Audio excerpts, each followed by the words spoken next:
આજના વિડીયોમાં આપણે છે ટેટ 1 સ્પેશિયલ એવા ધોરણ 1 થી 5 ના અગત્યના પર્યાવરણને લગતા અગત્યના એમસીક્યુ પ્રશ્ન આ વિડીયોમાં જોવાના છે। તો વિડીયોમાં છે શરૂઆતથી અંત સુધી બન્યા રહેજો અને વિડીયો પસંદ આવે તો વિડીયોને લાઈક કરજો અને વિડીયોને તમારા મિત્રો સાથે અવશ્ય શેર કરજો। તો ચાલો આપણે વિડીયોની શરૂઆત કરીએ। તો પહેલો પ્રશ્ન છે કે ખેજડીના વૃક્ષો સામાન્યતઃ કયા પ્રકારના પ્રદેશમાં વધુ જોવા મળે છે?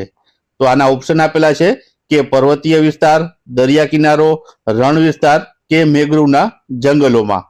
તો આમાં જવાબ શું આવશે? તો આ પ્રશ્નમાં મિત્રો જવાબ આવશે ઓપ્શન સી આવશે। રણ વિસ્તારોમાં મિત્રો છે ખેજડીના વૃક્ષો છે તે વધુ પ્રમાણમાં જોવા મળતા હોય છે। ત્યારબાદ આગળનો પ્રશ્ન આપણે જોઈએ। તો આગળનો પ્રશ્ન છે કે રાષ્ટ્રીય વન નીતિ અનુસાર કુલ ભૂમિ ભાગના કેટલા ટકા વિસ્તારોમાં જંગલો હોવા જોઈએ? તો તમારા ઓપ્શન છે 25%, 33%, 23% કે 11.18%। તો આમાં મિત્રો જવાબ આવશે તે આવશે ઓપ્શન સી આવશે। 33% છે મિત્રો જે છે ભૂમિ ભાગમાં છે જંગલ હોવા જોઈએ તેવું મિત્રો છે રાષ્ટ્રીય વન નીતિ અનુસાર છે તે કહેવામાં આવેલું છે। ત્યારબાદ આગળનો પ્રશ્ન છે કે ઓઝોન દિવસ છે તે ક્યારે ઉજવવામાં આવે છે? ઓપ્શન તમને આપેલા છે 16 સપ્ટેમ્બર, 22 સપ્ટેમ્બર, 20 ઓક્ટોબર કે 20 નવેમ્બરના રોજ। તો આમાં જવાબ શું આવશે? તો આમાં જવાબ આવશે ઓપ્શન એ આવશે। 16 સપ્ટેમ્બરના દિવસે ઓઝોન દિવસ છે તે ઉજવવામાં આવે છે। ત્યારબાદ આગળનો પ્રશ્ન છે કે મહાસાગર અથવા તો સમુદ્ર દિવસ છે તે ક્યારે ઉજવવામાં આવે છે? તો એના ઓપ્શન છે 8 જૂન, 22 જૂન, 20 જૂન કે 20 મેના રોજ। તો આમાં જવાબ શું આવશે? તો આમાં જવાબ આવશે ઓપ્શન એ 8 જૂનના દિવસે મહાસાગર અથવા તો સમુદ્ર દિવસ છે તે ઉજવવામાં આવે છે। ત્યારબાદ જૈવ વિવિધતા દિવસ છે તે ક્યારે ઉજવવામાં આવે છે? તો ઓપ્શન આપેલા છે 22 માર્ચ, 22 મે, 20 મે કે 20 એપ્રિલના રોજ। તો આમાં જવાબ શું આવશે? તો આમાં જવાબ આવશે તે આવશે ઓપ્શન બી આવશે 22 મેના રોજ છે જૈવ વિવિધતા દિવસ છે તે ઉજવવામાં આવે છે। ત્યારબાદ આગળનો પ્રશ્ન છે કે જળ દિવસ છે તે ક્યારે ઉજવવામાં આવે છે? તો ઓપ્શન છે 22 માર્ચ, 19 માર્ચ, 20 માર્ચ કે 20 એપ્રિલના રોજ। તો આનો જવાબ શું આવશે? તો આનો જવાબ આવશે તે છે ઓપ્શન એ છે 22 માર્ચના રોજ છે જળ દિવસ છે ઉજવવામાં આવે છે। ત્યારબાદ આગળનો પ્રશ્ન છે કે ચકલી દિવસ છે તે ક્યારે ઉજવવામાં આવે છે? તો ઓપ્શન આપેલા છે 21 માર્ચ, 19 માર્ચ, 20 માર્ચ કે 20 એપ્રિલના રોજ। તો આનો જવાબ શું આવશે? તો આ પ્રશ્નનો મિત્રો જવાબ આવશે તે છે ઓપ્શન સી આવશે 20 માર્ચના દિવસે છે ચકલી દિવસ છે તે ઉજવવામાં આવે છે। ત્યારબાદ આગળનો પ્રશ્ન છે કે ભારતનું સૌથી જૂનું પ્રાણી સંગ્રહાલય કયું છે? તો તમારા ઓપ્શન આપેલા છે Kamala Nehru geological park Ahmedabad, Jawaharlal Nehru biological park Jharkhand, Veer Mata Jijabai ઉદ્યાન પ્રાણી સંગ્રહાલય મુંબઈ કે સક્કરબાગ જુનાગઢ। તો આમાં મિત્રો છે ભારતનું સૌથી જૂનું પૂછવામાં આવ્યું છે। તો ભારતનું સૌથી જૂનું પ્રાણી સંગ્રહાલય કયું છે આમાંથી? તો તેમાં જવાબ આવશે મિત્રો તે આવશે ઓપ્શન ડી આવશે સક્કરબાગ જે જુનાગઢમાં આવેલું છે પ્રાણી સંગ્રહાલય તે ભારતનું સૌથી જૂનું પ્રાણી સંગ્રહાલય રહેલું છે। ત્યારબાદ આગળનો પ્રશ્ન જોઈએ। તો મારી આસપાસ નામનું જે પાઠ્યપુસ્તક છે તે કયા ધોરણના પર્યાવરણ વિષય માટેનું પાઠ્યપુસ્તક રહેલું છે? તો અહીં ધોરણ પૂછવામાં આવ્યું છે કે કેટલામાં ધોરણનું આ પાઠ્યપુસ્તક છે મારી આસપાસ। તો ઓપ્શન આપેલા છે ધોરણ 3, ધોરણ 4, ધોરણ 5 કે ધોરણ 2। તો આમાં જવાબ શું આવશે? તો આ પ્રશ્નમાં મિત્રો જવાબ આવશે તે આવશે ઓપ્શન એ આવશે ધોરણ 3 નું પાઠ્યપુસ્તક છે મારી આસપાસ। ત્યારબાદ આગળનો પ્રશ્ન છે કે કયો વાયુ ગ્રીન હાઉસ વાયુ તરીકે ઓળખાતો નથી? અહીં ઓળખાતો નથી તેવું પૂછવામાં આવ્યું છે કે ગ્રીન હાઉસ વાયુ નથી તેવું પૂછવામાં આવ્યું છે। તો ઓપ્શન આપેલા છે methane, carbon monoxide, nitric oxide કે ક્લોરોફ્લોરોકાર્બન। આમાં મિત્રો છે ગ્રીન હાઉસ વાયુ તરીકે ન ઓળખાતો હોય તેવું પૂછવામાં આવ્યું છે। તો જવાબ આવશે આમાં ઓપ્શન બી આવશે કાર્બન મોનોક્સાઇડ આવશે। ત્યારબાદ આગળનો પ્રશ્ન છે કે પ્રકૃતિ સંરક્ષણ અને કુદરતી સંસાધનોના ટકાઉ ઉપયોગના ક્ષેત્રમાં કામ કરતી આંતરરાષ્ટ્રીય સંસ્થા કઈ છે? તો ઓપ્શન તમારા છે international union for conversation of nature, બીજું છે યુનેસ્કો જે પેરિસમાં આવેલું છે, ત્રીજું છે WHO એટલે કે વિશ્વ આરોગ્ય સંગઠન, અને ચોથું છે યુનિસેફ જે છે ન્યુયોર્ક ખાતે આવેલું છે. તો આમાં મિત્રો જવાબ શું આવશે?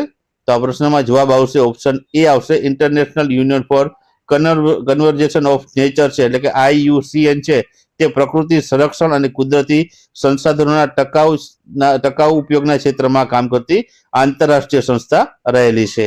ત્યારબાદ આગળનો પ્રશ્ન છે કે સૂર્ય કિરણોના પરાવર્તનથી રચાતા રંગબેરંગી પટ્ટાઓ કયા નામે ઓળખાય છે? તો ઓપ્શન આપેલા છે મૃગ, વર્ણપટ, સુમેર જ્યોતિ એટલે કે અરોરા કે ટિન્ડલ અસર. તો આમાં મિત્રો જવાબ શું આવશે? તો આમાં જવાબ આવશે ઓપ્શન સી આવશે સુમેરુ જ્યોત અથવા તો અરોરા તરીકે છે તેને ઓળખવામાં આવે છે. ત્યારબાદ આગળનો પ્રશ્ન છે કે બાળકોના જીવનની ગુણવત્તા સુધરે અને યોગ્ય અને પોષણક્ષમ આહાર પ્રાપ્ત થાય એવા બાળ કલ્યાણના કાર્યક્રમો નીચેના પૈકી કઈ સંસ્થા કરે છે? તો તમને સંસ્થાઓના નામ આપેલા છે FAO એટલે કે ખોરાક અને કૃષિ સંગઠન જે સંસ્થા છે રોમ ખાતેની, યુનેસ્કો જે પેરિસમાં આવેલી છે, ત્રીજું છે WHO જે વિશ્વ આરોગ્ય સંગઠન નામ છે જે જીનીવા ખાતે આવેલી છે, ચોથું છે યુનિસેફ જે ન્યુયોર્ક ખાતે આવેલું છે. તો આમાંથી કઈ સંસ્થા છે મિત્રો? તો આમાંથી જે સંસ્થા છે તે છે ઓપ્શન ડી યુનિસેફ જે ન્યુયોર્ક ખાતે આવેલી સંસ્થા છે. તે મિત્રો આ બાળકોના જીવનની ગુણવત્તા સુધરે અને યોગ્ય અને પોષણક્ષમ આહાર પ્રાપ્ત થાય એવા બાળ કલ્યાણના કામો છે આ યુનિસેફ જે સંસ્થા છે તેમના દ્વારા કરવામાં આવતા હોય છે. ત્યારબાદ આગળનો પ્રશ્ન છે કે જીવ આવરણ એ નીચેનામાંથી કયા ઘટક સાથે જોડાયેલ છે? તો ઓપ્શન આપેલા છે પાણી એટલે કે જળ સાથે, હવા એટલે કે વાયુ સાથે, જમીન એટલે કે મૃદા સાથે કે જીવ એટલે કે સૃષ્ટિ સાથે. તો આમાં જવાબ આવશે મિત્રો તે આવશે ઓપ્શન ડી જીવ સૃષ્ટિ સાથે છે તે જોડાયેલ છે. ત્યારબાદ આગળનો પ્રશ્ન આપણે જોઈએ તો મૃદાવરણ એ નીચેનામાંથી કયા ઘટક સાથે જોડાયેલ છે? તો આમાં ઓપ્શન છે પાણી એટલે કે જળ, હવા એટલે વાયુ, જમીન એટલે મૃદા કે જીવ સૃષ્ટિ સાથે. તો મૃદાવરણ મિત્રો છે કયા ઘટક સાથે જોડાયેલ છે? તો જવાબ આવશે ઓપ્શન સી જમીન એટલે કે જમીન એટલે કે મૃદા થાય છે એટલે કે જમીનના ઘટક સાથે જોડાયેલ છે. ત્યારબાદ આગળનો પ્રશ્ન છે કે વાતાવરણ એ નીચેનામાંથી કયા ઘટક સાથે જોડાયેલ છે? તો મિત્રો વાતાવરણ કઈ ઘટક સાથે જોડાયેલ છે? તો ઓપ્શન આપેલા છે પાણી, હવા, જમીન અને જીવ સૃષ્ટિ. તો મિત્રો વાતાવરણ કેમાં હોય છે? તો હવામાં હોય છે. તો આમાં જવાબ આવશે ઓપ્શન બી હવા અથવા તો વાયુના ઘટક સાથે જોડાયેલું હોય છે. ત્યારબાદ આગળનો પ્રશ્ન છે કે સ્વચ્છ સર્વેક્ષણ 2018 અંતર્ગત લીલા રંગની જે કચરા ટોપલીમાં નીચેના પૈકી કઈ વસ્તુ નાખવાની હોય છે? મિત્રો 2018ના સ્વચ્છતા સર્વેક્ષણ અંતર્ગત છે જે છે આ પ્રશ્ન છે પૂછેલો છે. તો તેમાં ઓપ્શન આપેલા છે પ્લાસ્ટિકનો બાટલો, છાપા, સડેલા ફળ કે કાપડના નકામા ટુકડા. તો આમાં જવાબ શું આવશે? તો જવાબ આવશે ઓપ્શન સી સડેલા ફળ હોય છે.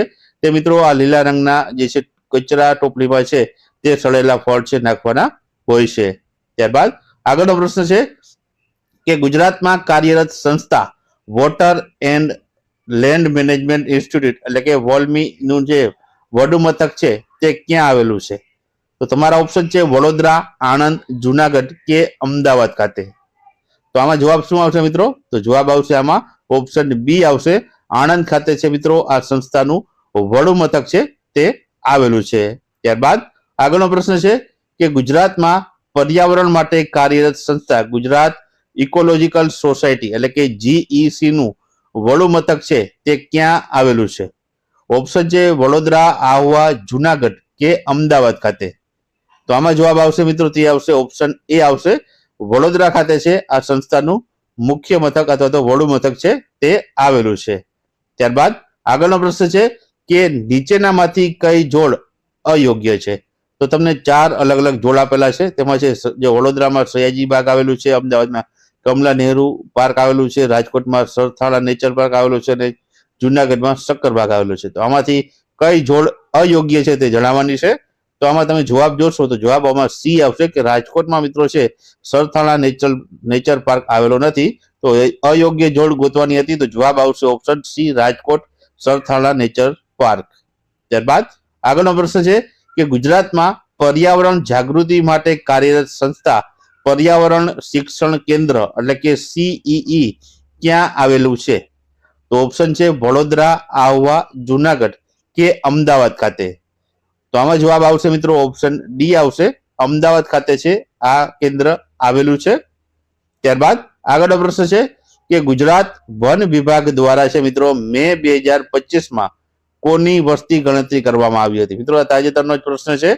તો આ કોના દ્વારા છે, કોની વસ્તી ગણતરી કરવામાં આવી હતી મે 2025માં? તો ઓપ્શન આપેલા છે એશિયાઈ ચિકારા, એશિયાઈ સિંહ, નીલગાય કે રીછની.